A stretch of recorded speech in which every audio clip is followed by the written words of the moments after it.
രാഷ്ട്രീയ ടോക്സിന് അടുത്ത വീഡിയോയിലേക്ക് സ്വാഗതം. ഇന്നിപ്പോൾ നമ്മൾ പറഞ്ഞാൽ സലീം കുമാറിൻ്റെ കുറച്ച് സംഭാഷണങ്ങൾ കേൾക്കാനിടയായി. അതായത് അദ്ദേഹം പറയുന്നതെന്ന് വെച്ചാൽ മലയാള സിനിമയിൽ ചിരി നിറഞ്ഞ സിനിമകൾ ഇപ്പോൾ ഇല്ല.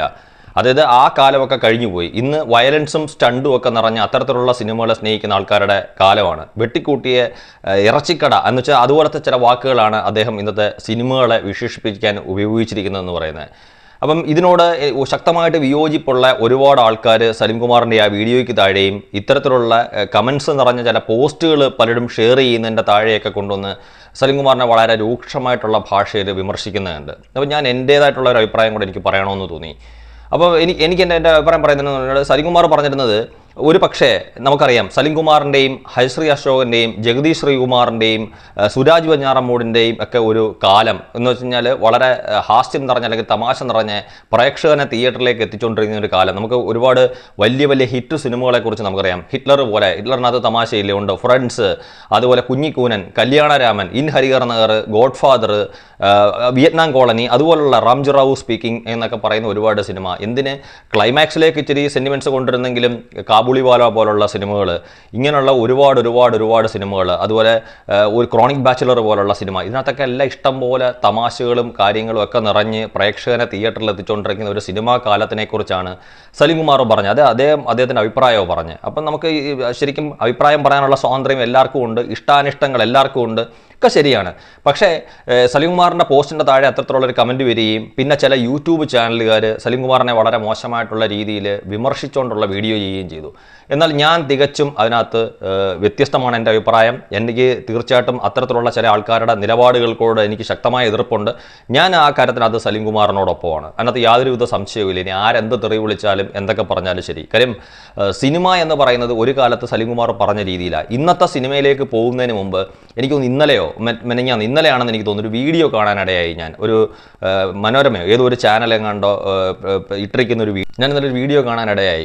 എനിക്ക് മനോരമ ചാനലോ മറ്റോ ഇട്ടിരിക്കുന്ന ഒരു വീഡിയോ ആണ്. അതായത് ഒരു കുട്ടി ഒരു ഹെഡ് മാസ്റ്ററോടോ പ്രിൻസിപ്പലിനോടോ ആണെന്ന് തോന്നുന്നു ഒരു മൊബൈൽ ഫോൺ വാങ്ങിച്ചു വെച്ചതുമായിട്ട് ബന്ധപ്പെട്ട് സംസാരിക്കുമ്പം താനങ്ങ് പുറത്തോട്ട് ഇറങ്ങി വാടൂ കാണിച്ചു തരാം എന്നുള്ള രീതിയിലൊക്കെ. ശരിക്കും പറഞ്ഞാൽ പ്രേക്ഷകൻ്റെ അല്ലെങ്കിൽ മനുഷ്യൻ്റെ ജീവിതത്തിൻ്റെ രീതി തന്നെ മാറിക്കഴിഞ്ഞിരിക്കുന്നു. ഇപ്പം ഇന്ന് നമ്മൾ പറഞ്ഞ കണക്ക് ഇപ്പം മാർക്കോ എന്ന് പറയുന്ന സിനിമ, അല്ലെങ്കിൽ കള എന്ന് പറയുന്ന സിനിമ, അല്ലെങ്കിൽ KGF എന്ന് പറയുന്ന സിനിമ, ഇത്തരത്തിലുള്ള സിനിമകൾ എന്താണ് പ്രേക്ഷകന് ഇപ്പം ആരോ ഒരിക്കൽ ചോദിച്ചെന്ന് പറയുന്നത് കേട്ട് മഹാത്മാഗാന്ധിയുടെയും ശ്രീരാമൻ്റെ ഒന്നും സിനിമകൾ കണ്ടിട്ട് പ്രേക്ഷകൻ അങ്ങനെ ആയി മാറുന്നില്ലല്ലോ, അങ്ങനെ ചിന്തിക്കുന്നില്ലല്ലോ എന്ന്.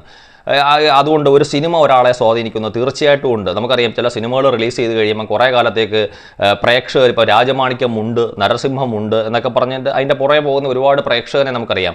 കുറേ കാലത്തേക്ക് ഇവരുടെ ഉള്ളിലല്ല, അത് മുതിർന്നവരുടെ ഉള്ളിൽ പോലും ഒരു സിനിമയിലെ വീരനായ നായകൻ, അതായത് അവരിഷ്ടപ്പെടുന്ന രീതിയിലുള്ള ഒരു നായകനെ കൊണ്ടു നടക്കുന്ന ഒരു പരിപാടിയുണ്ട് ഓരോരുത്തരും. ഇപ്പോൾ കുട്ടികൾ പോലും ശരിക്കും പറഞ്ഞാൽ നമ്മൾ കണ്ടിട്ടുള്ള സലീം കുമാർ പറഞ്ഞ ആ കാലഘട്ടത്തിലെ സിനിമയെക്കാട്ടിലുപരി അവരിന്ന് KGF-നകത്തെ യാഷിനെയും അല്ലെങ്കിൽ മാർക്കോയിലെ ഉണ്ണിമൂന്തനെയൊക്കെ ഇഷ്ടപ്പെടുന്ന അല്ലെങ്കിൽ ഇത്തരത്തിലുള്ള വയലൻസ് നിറഞ്ഞ സിനിമകളുടെ പുറകെയാണ് പോകുന്നത്. അപ്പോൾ അതൊരു തീർച്ചയായിട്ടും ഒരു നല്ല രീതിയായിട്ട് എനിക്ക് തോന്നുന്നില്ല. കാര്യം ഈ പറഞ്ഞ കണക്ക് വളരെ വയലൻസ് നിറഞ്ഞ രീതിയിൽ ഒരു സിനിമയിൽ കാണിച്ചു വെക്കുക, എന്നിട്ട് നമ്മൾ ചോദിക്കുമ്പോൾ A സർട്ടിഫിക്കേഷനുള്ള സിനിമയല്ലേ, 18 വയസ്സ് താഴെയുള്ള ആരും കാണണ്ട, അല്ലെങ്കിൽ ഒരു സിനിമ നടക്കുന്ന സമയത്ത് പ്രേക്ഷകനെ ആരെങ്കിലും തിയേറ്ററിലേക്ക് ക്ഷണിച്ചോ എന്നൊക്കെയാണ് ആൾക്കാർ ചോദിക്കുന്നത്. തീർച്ചയായിട്ടും ക്ഷണിക്കുകയാണ്. ഒരു സിനിമയുടെ പ്രമോഷനിലൂടെ തീർച്ചയായിട്ടും പ്രേക്ഷകനെ തിയേറ്ററിലേക്ക് ക്ഷണിക്കുകയാണ്, അല്ലെങ്കിൽ അത്തരത്തിലുള്ള ഒരു പരസ്യങ്ങളിലൂടെ പ്രേക്ഷകനെ തിയേറ്ററിലേക്ക് ക്ഷണിക്കുകയാണ്. ഇപ്പം നമ്മുടെ കുടുംബത്തിലുള്ള ചില ഇപ്പം കുട്ടികളെ പോലുള്ള ആൾക്കാർ ഇത്തരത്തിലുള്ളൊരു സിനിമയുടെ സ്വാധീനത്തിൽ പെട്ടിട്ട് നമ്മളെ തിയേറ്ററിലേക്ക് കൊണ്ടുപോകണമെന്ന് പറയുമ്പോൾ അല്ലെങ്കിൽ പോകണമെന്ന് പറയുമ്പോഴത്തേക്ക് നമുക്ക് ചിലപ്പോൾ ഒഴിഞ്ഞു മാറാൻ പറ്റത്തില്ല. അപ്പോൾ അത്തരത്തിലുള്ള സിനിമകൾ നമ്മൾ കാണേണ്ടി വരും.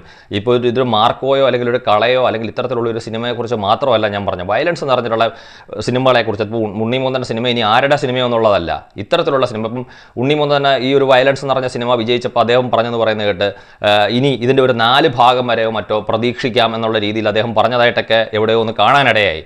അപ്പം മാത്രമല്ല അദ്ദേഹത്തിൻ്റെ ഇഷ്ടം മാറ്റി വെച്ചിട്ട് പ്രേക്ഷകരുടെ ഇഷ്ടത്തിനനുസരിച്ചാണ് ഇനി സിനിമ ചെയ്യുന്നതെന്നോ മറ്റോ പറഞ്ഞു. അപ്പോൾ പ്രേക്ഷകരുടെ ഇഷ്ടം ഇതാണെങ്കിൽ മാർക്കോ 4 അല്ല, അദ്ദേഹത്തിന് മാർക്കോ 10 വരെ എടുക്കാൻ സാധിക്കുമെന്നാണ് എനിക്ക് തോന്നുന്നത്. അപ്പം ഞാൻ പറഞ്ഞ കണക്ക് കാര്യം പഴയ രീതിയിലുള്ള നിലവാരത്തിലേക്ക് ആദ്യം നിന്ന് പൂർണ്ണമായിട്ട് മാറിയിട്ട് പുതിയ രീതിയിലുള്ള നമ്മൾ പറഞ്ഞ കണക്ക് ചുരുളി പോലുള്ള സിനിമകൾ, അല്ലെങ്കിൽ കള പോലുള്ള സിനിമകൾ, അല്ലെങ്കിൽ ഇപ്പോൾ പറഞ്ഞ കണക്ക് മാർക്കോ പോലുള്ള സിനിമകൾ, ഇത് വരട്ടെ. കാര്യം ഈ പറഞ്ഞ കണക്ക് ചുരുളി എന്ന് പറയുന്ന സിനിമയും അനുകൂലിക്കുന്ന ഒരുപാട് ആൾക്കാരുണ്ട്. അതിനകത്തൊക്കെ ഉപയോഗിക്കുന്ന ലാംഗ്വേജ് നമ്മൾ ചോദിച്ചാൽ പറയും സിനിമയല്ലേ എന്ന് ചോദിക്കും, വളരെ നല്ലതാണ്. നല്ലതാണ്. നമ്മൾ അങ്ങനെ ചോദിക്കുമ്പോഴത്തേക്ക് പറഞ്ഞാൽ മതി, കാര്യം ഈ സിനിമയല്ലേ വേണ്ടുന്നവൻ കണ്ടാൽ മതി. ഇപ്പം വേണ്ടുന്നവൻ കണ്ടാൽ മതി എന്ന് പറയുമ്പോൾ ഒരു ഫേസ്ബുക്കിനകത്ത് ഒരു പേജ് ഓപ്പൺ ചെയ്യുമ്പോൾ തന്നെ ഈ ചെറിയ ചെറിയ പാർട്ടുകൾ അടങ്ങിയിട്ടുള്ള പല വീഡിയോസുമാണ് ഒരു റീലിൻ്റെ രൂപത്തിലും അങ്ങനെ ഇങ്ങനെയൊക്കെ കൊണ്ടുവന്ന് അപ്ലോഡ് ചെയ്തിരിക്കുന്നത് ഫേസ്ബുക്കിൽ. അപ്പോൾ ഇതിൽ നിന്നെല്ലാം സ്കിപ്പ് ചെയ്ത് പോകുമ്പോൾ വീണ്ടും വന്നുകൊണ്ടിരിക്കുന്ന ഇത്തരത്തിലുള്ള സിനിമകളുടെ ചില ഭാഗങ്ങളാണ് വന്നുകൊണ്ടിരിക്കുന്നത്. അപ്പോൾ ഈ മോശമായ വാക്കുകൾ ഉപയോഗിക്കുന്ന അങ്ങേയറ്റത്തെ വയലൻസ് ഉപയോഗിക്കുന്ന രീതിയിലുള്ള സിനിമകൾ കൂടുതൽ ഉണ്ടാകുമ്പം ഈ തലമുറയിലുള്ള കുട്ടികൾ ഇപ്പം നമ്മൾ പറഞ്ഞ കണക്ക് ഇപ്പോൾ ഹെഡ് മാസ്റ്ററിനെ ഭീഷണിപ്പെടുത്തിയ കണക്ക് അല്ലെങ്കിൽ പ്രിൻസിപ്പളിനെ ഭീഷണിപ്പെടുത്തിയത് കണക്ക് ഇനി ഇവിടെ ആവർത്തിക്കും.